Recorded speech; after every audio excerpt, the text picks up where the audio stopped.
কে কে কে আছো ওখানে?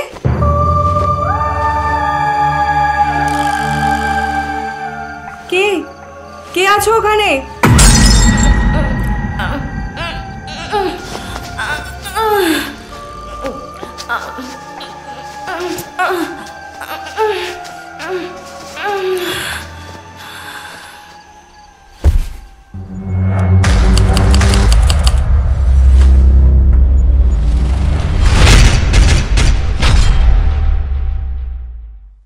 সে বছর কার্তিক মাসের মাঝামাঝি 3 দিন আগে পরে গাঁয়ে দুটো খুন হয়ে গেল। একজন মাঝবয়সী জোয়ান পুরুষ নাম বলাই চক্রবর্তী এবং 16-17 বছরের একটি রোগা ভীরু মেয়ে নাম শুভ্রা। গাঁয়ের দক্ষিণে ঘোষেদের মজা পুকুরের ধারে একটা মরা গজারি গাছ বহুকাল থেকে দাঁড়িয়ে আছে। ওই গজারি গাছটার নিচে একদিন বলাই চক্রবর্তীকে মরে পড়ে থাকতে দেখা গেল। খুব সম্ভবত অনেকগুলো লাঠির আঘাতে মাথাটা আড়াআড়ি চির হয়ে ফেটে গেছে।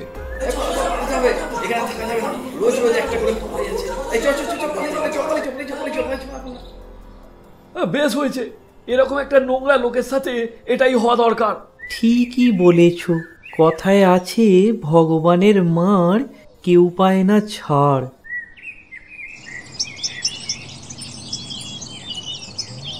অন্যপক্ষে শুভ্রা মেয়েটির খুন হওয়া নিয়ে হইচই হলো কম, কিন্তু মানুষের বিস্ময় ও কৌতূহলের সীমা রইল না। গেরস্থ ঘরের সাধারণ ঘরের মেয়ে গাঁয়ের লোকের চোখের সামনে 8-10টি মেয়ের মতো বড় হয়েছে, বিয়ের পর শ্বশুর বাড়ি গেছে, এই মাসখানেক আগে গর্ভাবস্থায় বাপের বাড়ি ফিরে এসেছে। সেই মেয়ের অবশেষে এই পরিণাম। ও হারুর মা, তুমি কিছু টের পাওনি? কোন ব্যাপারে? ওই যে ওই মেয়েটার ব্যাপারে। দেখে তো শান্ত শিষ্ট মনে হতো, কিন্তু অন্য ব্যাপার স্যাপার ছিল নাকি গো? আমি সেভাবে কিছু জানি না বাপু, কি যে সব হয়ে গেল হঠাৎ করে। শুভ্রার দাদা ধীরেন স্থানীয় স্কুলে মাস্টারি করে, বিএসসি পাশ করে 7 বছর গাঁয়ের স্কুলে পড়াচ্ছে। গাঁয়ে সেই একমাত্র ডাক্তার, পাশ না করা। 4 আনা 8 আনা ফি নিয়ে এখন সে ডাক্তারি করে, ওষুধও বিক্রি করে। বোনের মৃত্যুতে সে একেবারে ভেঙে পড়েছে। তার বোনকে কেউ খুন করবে এটা সে ভাবতেও পারে না।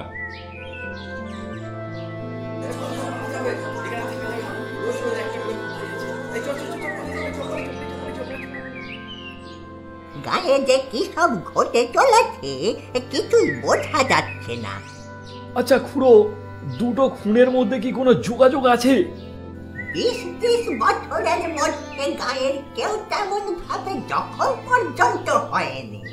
যখন হলো পরপর একেবারে দুটো খুন হয়ে গেল। একজন পুরুষ আর অপরজন যুবতী নারী, এর যে কি কারণ হতে পারে কিছুই বোঝা যাচ্ছে না। দুটি খুনের মধ্যে একটা সম্পর্ক আবিষ্কার করার জন্য সকলের প্রাণ ছটফট করতে লাগলো। সর্বত্র এই একই আলোচনা। ও রামুদা, দুটো চা দাও তো। আচ্ছা, ওই বলাই চক্রবর্তী আর ওই মেয়েটির মধ্যে কিছু ছিল নাকি? আমার তো সেরকম কিছু মনে হচ্ছে না। ওদের দুজনের কোনোদিন দেখা হয়েছে বলে তো আমার মনে হয় না। ঠিক কথা, বলাই লোকটি এই গায়ে এসেছে মেয়েটির বিয়ের পর। সব কিছু কেমন যেন এক ধোঁয়াশা, কিছুই বোঝা যাচ্ছে না। বেশি ভেবে কাজ নেই, তোমরা বড্ড বেশি ভেবে ফেলছো। এসব ছেড়ে নিজের কাজে মন দেওয়াই ভালো। বলাই চক্রবর্তীর সম্পত্তি পেল তার ভাইপো নবীন। 40 টাকার চাকরি ছেড়ে শহর থেকে সপরিবারে গাঁয়ে চলে এলো। এসে ক্রমাগত সে পাড়ার লোককে বলতে লাগলো, 50 টাকার রিওয়ার্ড ঘোষণা করেছি। কাকাকে যারা অমন করে মেরেছে তাদের যদি ফাঁসি কাটে ঝোলাতে না পারি।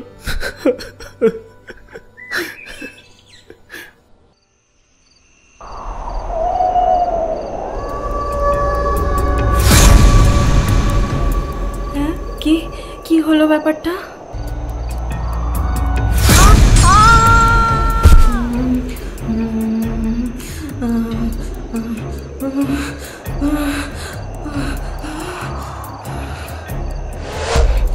দামিনী, দামিনী, কি হয়েছে?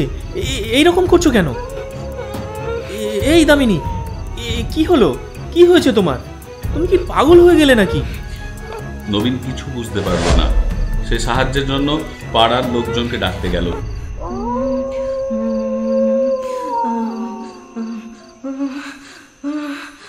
এ ভালো ঠেকছে নে। এই কেউ যাও, দিনের ডাক্তারকে ডেকে নিয়ে এসো শিগগিরই। দামিনী, ও দামিনী, চোখ খোল দামিনী। দামিনী, ওই ওই, শুনতে পাচ্ছিস? চোখ খোল দামিনী, ওই দামিনী, চোখ খোল। নবীন, এক কলসি জল নিয়ে এসো তো দেখি এক্ষুনি।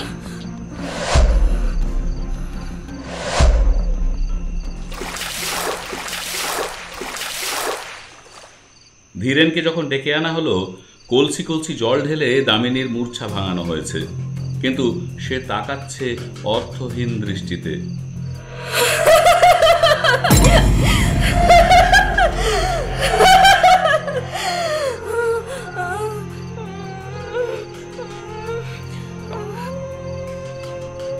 আমাকে আটকে রাখতে পারবি না, পারবি না তোরা আমাকে আটকে রাখতে। ছেড়ে দে, ছেড়ে দে আমাকে, ছাড়, ছেড়ে দে।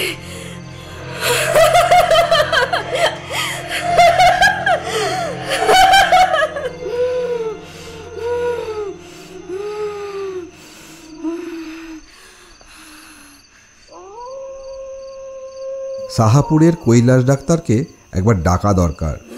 আমি চিকিৎসা করতে পারি, তবে কি জানেন, আমি তো পাস করা ডাক্তার নই। দায়িত্ব নিতে ঠিক ভরসা হচ্ছে না। ডাক্তার, ডাক্তার ডেকে কি হবে? তুমি বরং আমার কথা শোনো বাবা নবীন। কুঞ্জগুণীকে অবিলম্বে ডেকে পাঠাও। কুঞ্জ খুব নাম করা গুণীন। খুড়ো একদম ঠিক কথাই বলেছো। এই কুঞ্জই পারবে এটা ঠিক করতে। এসব ডাক্তার বৌদি কিচ্ছু করতে পারবে না। কুঞ্জ কত নেয়? ছি, ওসব দুর্বুদ্ধি করো না নবীন। আমি বলছি তোমায়, এটা অসুখ, অন্য কিছু নয়। লেখাপড়া শিখেছো, জ্ঞান বুদ্ধি আছে, তুমি কোন আক্কেলে কুঞ্জকে চিকিৎসার জন্য ডেকে পাঠাবে? এইসব খাপ ছাড়া অসুখে ওদের চিকিৎসায় ভালো ফল দেয় ভাই। দেখো ভাই, এইসবে বিশ্বাস করো না। বৌঠানের কোনো একটা অসুখ করেছে, ডাক্তার দেখালে সব সেরে যাবে। তুমি কৈলাস ডাক্তারকে খবর দাও। তুমি ঠিক বুঝতে পারছো না ভাই, এসব অসুখে কুঞ্জদেরই দরকার পড়ে। তুমি ওইসব বুজরুকুতে কান দিও না নবীন। এসব ঝাড়ফুঁক কেউ করে না, না না, এর ফল কিন্তু ভালো হবে না ভাই। ফল যাই হোক, কুঞ্জকে একবার ডাক দিতেই হবে। তাহলে কৈলাস ডাক্তারকেও ডাকা হোক। আচ্ছা ঠিক আছে।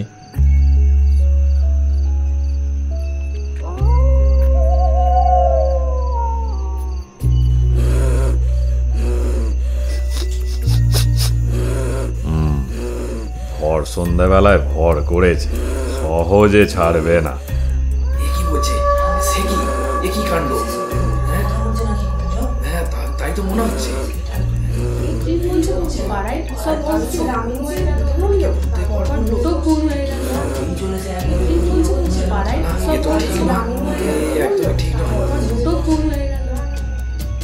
তবে ছাড়তে তো তাকে হবেই। কুঞ্জ মাঝির সাথে তো চালাকি চলবে না।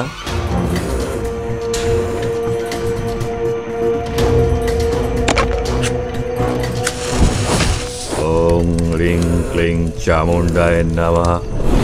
ওং হিং ক্লিং চামুণ্ডায় নমঃ। ওং হিং ক্লিং চামুণ্ডায় নমঃ। ওকে ওই খুঁটির সাথে শক্ত করে বেঁধে দাও। ছেড়ে দে, ছেড়ে দে আমাকে, লাগছে আমার, ছেড়ে দে।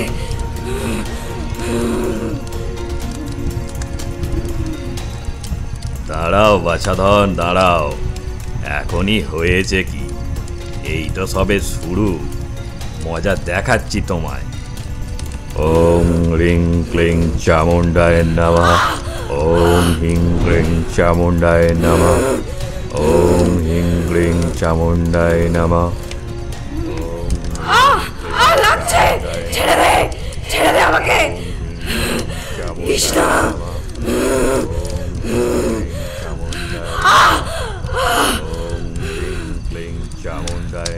তুমি কি পাগল হয়ে গেছো নবীন? তুমি চুপ করো ভাই। ওসব বুজরুকি আটকাও, বউটা যে এবার মরে যাবে। তোমার না ভালো লাগলে চলে যেতে পারো ভাই, বাধা দিও না। ওং রিং ক্লিং চামুণ্ডায় নমঃ। ওং হিং ক্লিং চামুণ্ডায় নমঃ। ওং হিং ক্লিং চামুণ্ডায় নমঃ। মালসাতে আগুন করে তাতে একটি দুটি শুকনো পাতা আর শিকড় পুড়তে দেয়। চামড়া পোড়ার মতো একটা উৎকট গন্ধে চারিদিক ভরে যায়। দামিনীর আর্তনাদ ও ছটপটানি ধীরে ধীরে কমে আসছিল।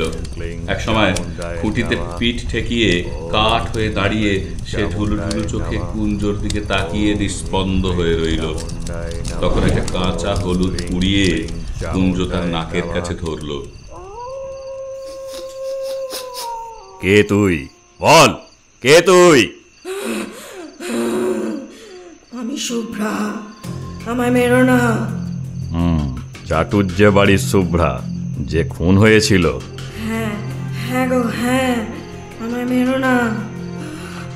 ব্যাপারটা বুঝলেন কর্তা? কে খুন করেছিল শুধাও কুঞ্জ। ওহে কুঞ্জ শুনছো? এই শুভ্রাকে খুন করেছিল, শুধিয়ে নাও চট করে। কুঞ্জকে কিছু জিজ্ঞেস করতে হলো না। দামিনী নিজে থেকেই ফিসফিস করে জানিয়ে দিল, বলাই খুড়ো আমায় খুন করেছে। সত্যি করে বল, কে তুই? আমি শুভ্রা, বলাই খুড়ো আমায় খুন করেছে। সবাই দাঁড়িয়ে দাঁড়িয়ে সার্কাস দেখছেন? এসব কি? সব কি বায়োস্কোপ দেখতে এসেছ? দাঁড়া হারামজাদা, তোকে ফাঁসি কাটে ঝুলুচ্ছি। ওষুধ দিয়ে বৌমাকে আজ মেরে ফেলে থানায় তোর নামে রিপোর্ট দেবো। তুই খুন করেছিস। এখনই বৌমাকে মুক্ত করে খাটে শুইয়ে দাও।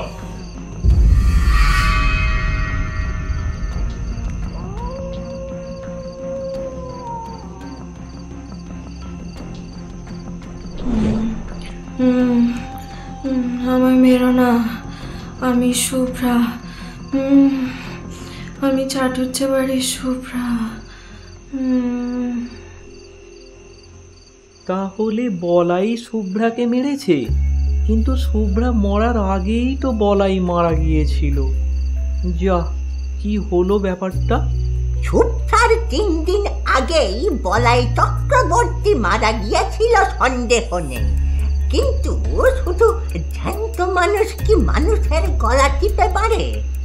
আরে কিছু মারে না। শ্মশানে মশানে দিনক্ষণ প্রকৃতির যোগাযোগ ঘটলে পট ভোলা পথিকের ঘাড় তবে মাঝে মাঝে মোটকে দেয় কিসে? বলাই চক্রবর্তী শুভ্রাকে খুন করেছে বটে, কিন্তু সোজাসুজি নিজে নয়। কারণ মরার 1 বছরের মধ্যে সেটা কেউ পারে না। ওই সময়ের মধ্যে শ্রাদ্ধ শান্তি না হলে তবেই সোজাসুজি মানুষের ক্ষতি করার ক্ষমতা জন্মায়। বলাই চক্রবর্তী একজনকে ভর করে তার মধ্যস্থতায় শুভ্রাকে খুন করেছে, তার রক্ত মাংসের হাত দিয়ে। তাহলে সে কে? জানি না। যাকে সে ভর করেছিল তারও কিছু মনে নেই। মনে কি থাকে?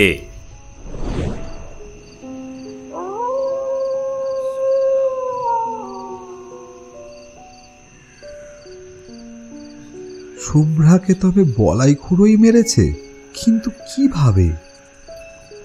আমার কিন্তু মনে হয় ওটাই হবে, নইলে। চুপ, একদম চুপ। যা খুশি মনে হোক তোমার, আমায় কিচ্ছু বলবে না, খবরদার।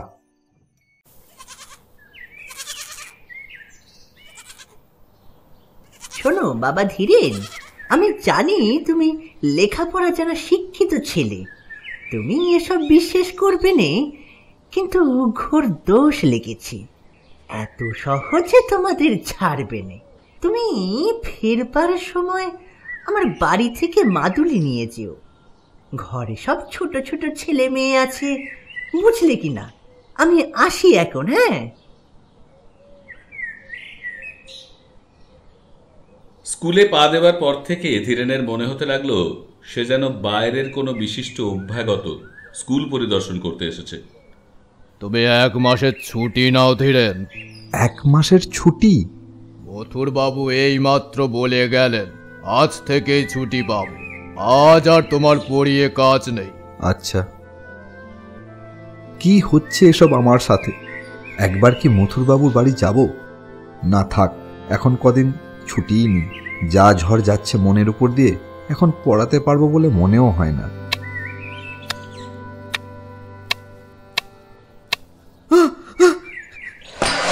কে কে কে ওখানে? কে? কোথায় কে? কোনখানে? আমি হারুগো মাস্টার বাবু, বাঁশ কাটছি। কে তোকে বাঁশ কাটতে বলেছে? আমি বলেছি। খেন্তি পিসি বলল নতুন একটা বাঁশ কেটে আগা মাথা একটু পুড়িয়ে ঘাটের পথে তাড়াতাড়ি ফেলে রাখতে, ভোরে উঠে সরিয়ে দেব, সন্ধ্যের আগে পেতে রাখবো। তুমি যেন আবার ভুল করে বাঁশটা ডিঙিয়ে যেও না। শুভ্রাকে তবে বলাই খুঁড়োই মেরেছে, কিন্তু কিভাবে? দামিনীর উপর কি সত্যি শুভ্রার ভূত ভর করেছিল? বলাই যদি সত্যি শুভ্রাকে খুন করায়, তবে তার কারণ কি? তুমি কি আর ঘাটের দিকে যাবে? না। তবে বাঁশ পেতে দাও। বাঁশটা পাততে হবে না। তোমার চোখ লাল হয়েছে, টকটকে লাল। শরীর খারাপ নাকি? হোক, তুমি যাও এখান থেকে। শান্তি নিজেই বাঁশটা পেতে দিল। কাঁচা বাঁশের দু প্রান্ত খানিকটা পুড়িয়ে দেওয়া হয়েছে। অশরীরী কোনো কিছু আরে বাঁশ ডিঙোতে পারবে না। ঘাট থেকে শুভ্রা যদি বাড়ির উঠোনে আসতে চায়, এই বাঁশ পর্যন্ত এসে ঠেকে যাবে। ধীরেন তখনও দাওয়ায় বসে তামাক টানছিল। তখনও আকাশ থেকে আলোর শেষ আভাসটুকু মুছে যায়নি। দু তিনটি তারা দেখা দিয়েছে, আরো কয়েকটি দেখা দিতে দিতে আবার হারিয়ে যাচ্ছে। আর 1 মিনিট কি 2-3 মিনিটের মধ্যেই রাত্রি শুরু হয়ে যাবে। জীবিতের সঙ্গে মৃতের সংযোগ স্থাপনের সবচেয়ে প্রশস্ত সময় সন্ধ্যা। শুভ্রা হয়তো আমাকে কিছু বলতে চায়। আজ সন্ধে পার হয়ে রাত্রি আরম্ভ হয়ে গেলে চেষ্টা করেও শুভ্রা হয়তো আমার সঙ্গে আর কথা বলতে পারবে না। আর দেরি না করে এক্ষুনি শুভ্রাকে সুযোগ দেওয়া উচিত। চোরের মতো ভিটে থেকে নেমে বাঁশ ডিঙিয়ে ধীরেন পা টিপে টিপে ডোবার মাঠের দিকে এগিয়ে গেল।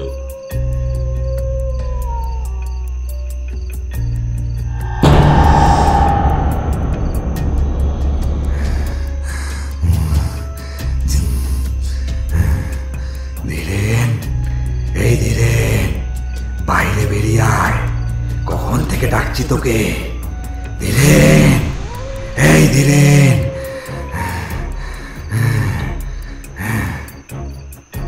অদ্ভুত বিকৃত গলার ডাক শুনে শান্তি লণ্ঠন হাতে ঘর থেকে বেরিয়ে এলো। বাঁশের ওপারে দাঁড়িয়ে হিংস্র জন্তুর চাপা গর্জনের মতো গভীর আওয়াজে ধীরেন তার নিজের নাম ধরে ডাকাডাকি করছে। গেঞ্জি আর কাপড়ে কাদা ও রক্তমাখা, ঠোঁট থেকে চিবুক বেয়ে ফোঁটা ফোঁটা রক্ত গড়িয়ে পড়ছে। বাঁশটা সরিয়ে দাও। ডিঙিয়ে এসো, বাঁশ ডিঙিয়ে চলে এসো। কি হয়েছে?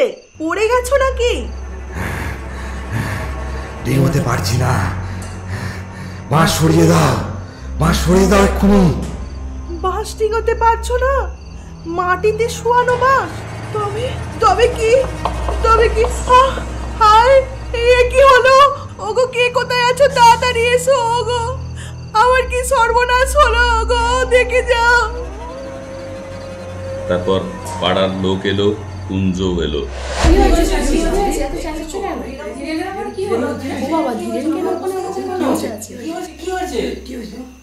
ওকে শক্ত করে বেঁধে দাও।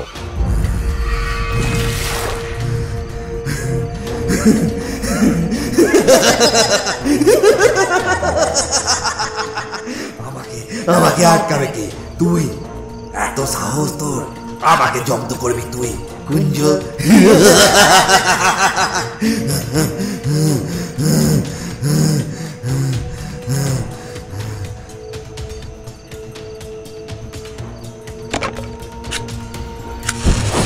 ওং রিং ক্লিং চামুণ্ডায় নমঃ।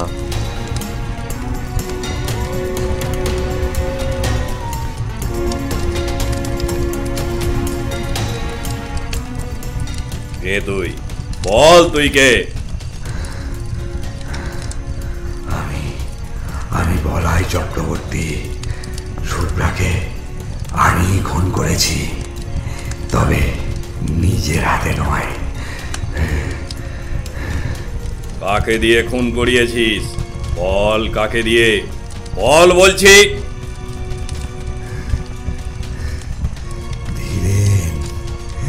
ধীরেনকে দিয়ে খুন করিয়েছি আমি।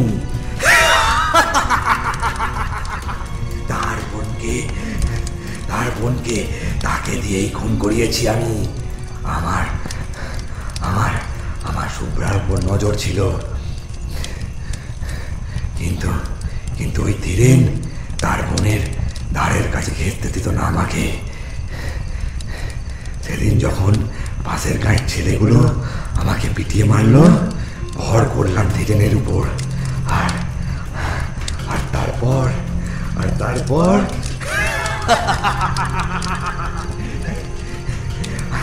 তারপর ধীরেনকে দিয়েই ওর বোনকে খুন করালাম আমি।